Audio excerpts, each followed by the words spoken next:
Yeah, so far we've been in the previous video, actually, not like so far. In the previous video, we're talking about velocity and something called displacement, and we're saying there's a big difference between speed. We're saying there's a difference between speed and velocity, and we also mentioned that there is a difference between displacement. There's a difference between displacement and distance. So some of you might be wondering, but what is the difference? Because they do sound similar, right? And you're right to be confused, because this concept confuses some people, and it is very fundamental for you to understand.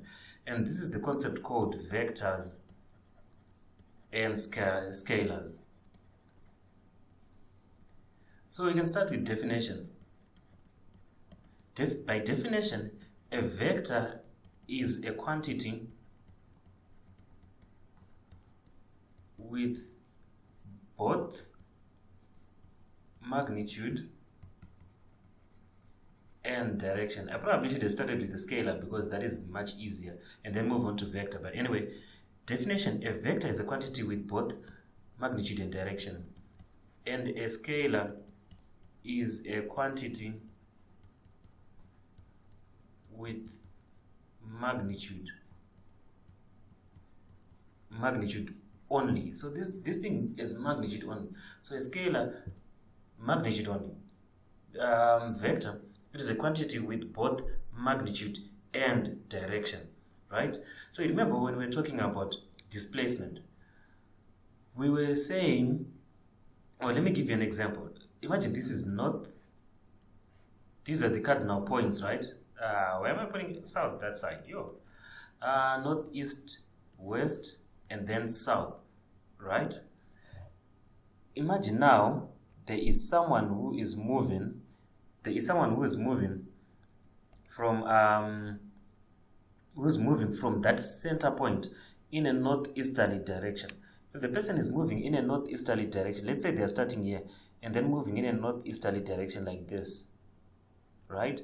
And they moved 5 meters. Let's say they moved 5 meters. What we can conclude is this: what is the quantity of the distance, or what is the magnitude? Let me write magnitude.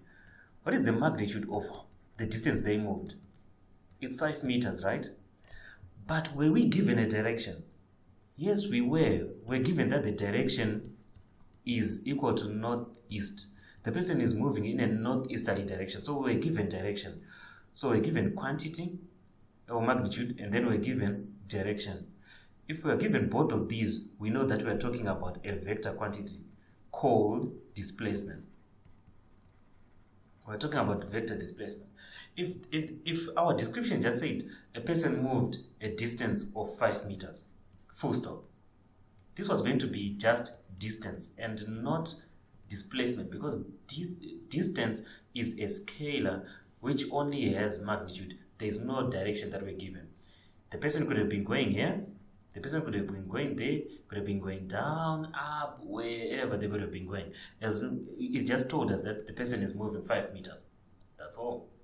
But if they say the person is moving 5 meters in a northeasterly direction, or a northern direction, or a southern direction, going left, going right, whatever it is, now we have a direction part of it. So now it becomes a vector, right? A vector which is called displacement. Let's look at another interesting vector called velocity. Imagine when you're throwing a ball, whether you play cricket, whether you play baseball, whatever you play, right? When you throw a ball, or when you kick a ball in soccer, let's imagine soccer. That is a very good one. Imagine you're taking a shot from afar, outside the 18 area. You kick the ball so that it goes at a particular angle towards the goal post. Imagine this is the goal post, right? And this is the ground. Imagine that is the goal post and this is the ground, right? And when you kick, you want to bend it like Beckham and put it in this corner here. So this is the ball, and when you kick it, you want it to go at a particular angle to the ground, right? You want it to go at a particular angle to the ground.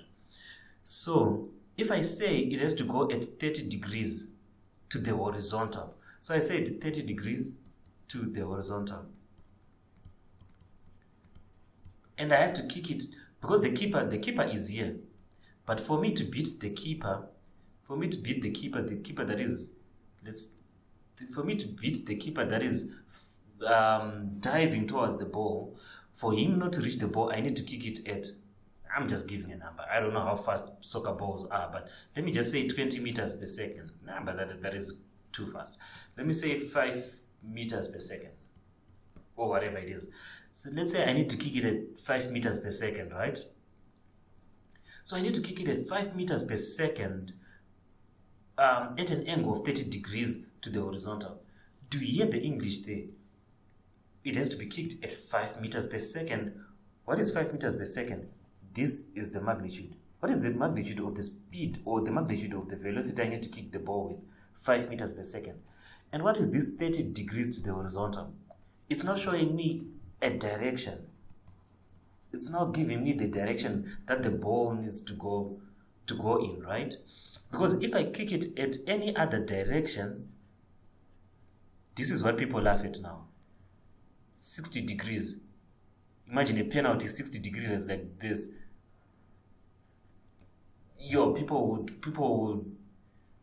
People will scream so much because this is a wasted opportunity, right? Because the distance, or no, because the direction has changed. 5 meters per second, I might kick at 5 meters per second going up like this. Same speed, 5 meters per second.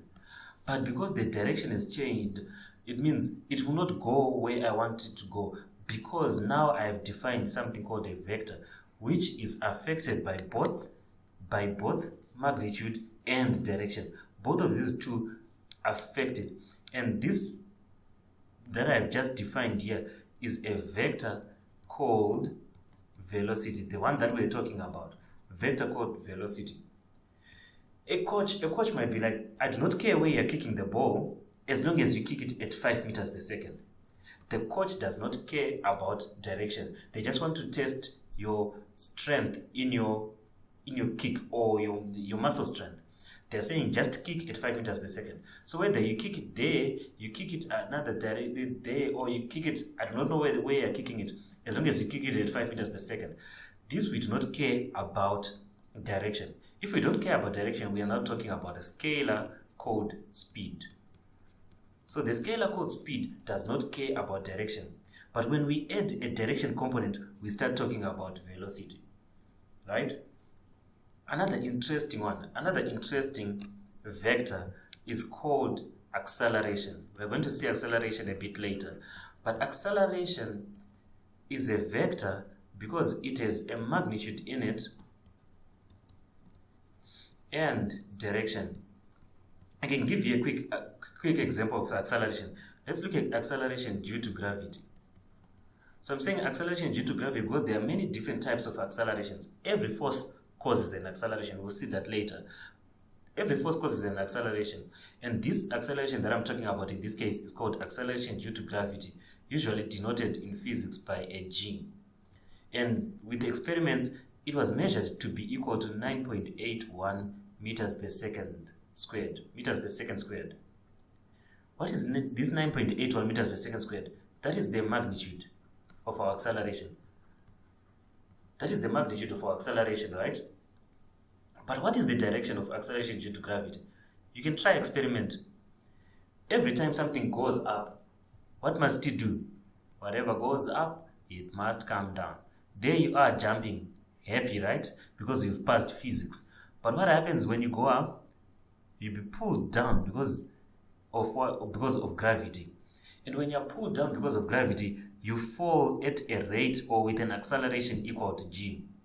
Everything that is falling falls with an acceleration equal to g. But where is it falling? Is it falling here, in that direction, or in that direction? No, it's falling facing downwards, facing towards the ground. That is what acceleration due to gravity, that is where acceleration due to gravity faces. So the direction for acceleration due to gravity, we say is downwards. Or I can say, where do you fall? I fall downwards. And that downwards becomes the direction. So this acceleration is a vector because it has a magnitude of 9.81 and a direction of downwards or facing the ground, right? Or facing the center of the earth, if you want to be very technical. It faces the center of the earth, right? It'll be very useful for when we're doing gravitational Newton's laws of gravity later. But for now, it's just facing downwards, right?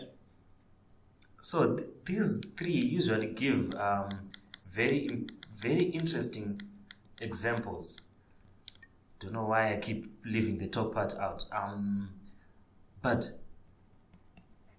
let's just put three distinct vectors and scalars. Most people usually confuse these. There is a scalar called mass. Because your mass does not matter whether you're facing up, you're facing down, you're running to the right, you're running to the left, your mass does not matter. But people confuse this vector called weight with mass. You know that balance that is there at home. That balance that is there at home actually measures your weight, but it then converts it into mass. We're going to see a formula for weight. For now, you can just know that W is equal to mg. So after it measures your weight, it's going to calculate the mass and display the mass here, but by using the formula m is equal to W over g. But what it's actually measuring when you step on it is how much the gravity is pulling you, and that is the weight force. Your weight, it measures the weight, and then it just divides weight divided by g and displays a number here which is equal to your mass. Your mass does not matter where you're facing. Do you think you will... Yeah, mass in chemistry, usually mass is defined as amount of matter in an object. That's usually the definition of mass, the simplest definition of mass anyway. So amount of matter in an object. Do you think when you're running to the right, the amount of matter in you is different from when you're running to the left? Not necessarily, unless you're reaching things like the speed of light. Now we're just talking about running let's not talk about complications. Without those complications, the amount of matter doesn't change. Are you facing up? Are you facing down? Are you walking towards the right? Are you walking towards the left? Are you flying up? Are you flying down? Your amount of matter does not change. So your mass does not change. But your weight changes. If you are further from the earth, so far from the earth that gravity cannot pull you, you have a lower weight. If you are on the moon, you have a different weight. Because weight is a force. So these two are usually confused. But don't confuse them. Weight is a vector and mass is a scalar. Then there's something called speed. It is usually confused with something called velocity. But don't confuse. Speed is just direction. We do not care where you are moving at 20 kilometers per hour. We do not care. We're just saying you're moving at 20 kilometers per hour. But when we're talking about velocity, we'll say you're moving at 20 kilometers per hour in the northern direction. Or we can say you're moving toward at 20 kilometers per hour towards Pretoria. We now know where you're going. You're not going to Soweto, you're going towards Pretoria. So now we have a direction. But if you do not care, we just say 20 kilometers per hour. Like, those speed traps. Those speed traps, they really do not care where you're going. They just want to measure this. When they measure this, they'll be like, You're moving at 120 in a 100 zone, so you're fine. But they do not care whether you're going forward or backwards. They really do not care where you're going, right? They actually do not care. So this is very important, the distinction between speed and velocity, right? Is there any other another distinction, the third one that I mentioned, distance and displacement. Distance is basically just saying how far you are from a point. But displacement would then take into account the direction from point B to point A. Let's say there's point A here and there's point B here. The distance can be 5 meters, right? Distance, we just say point B is 5 meters away from point A. That's it. You're done. But when you're now considering displacement, you now try to look at,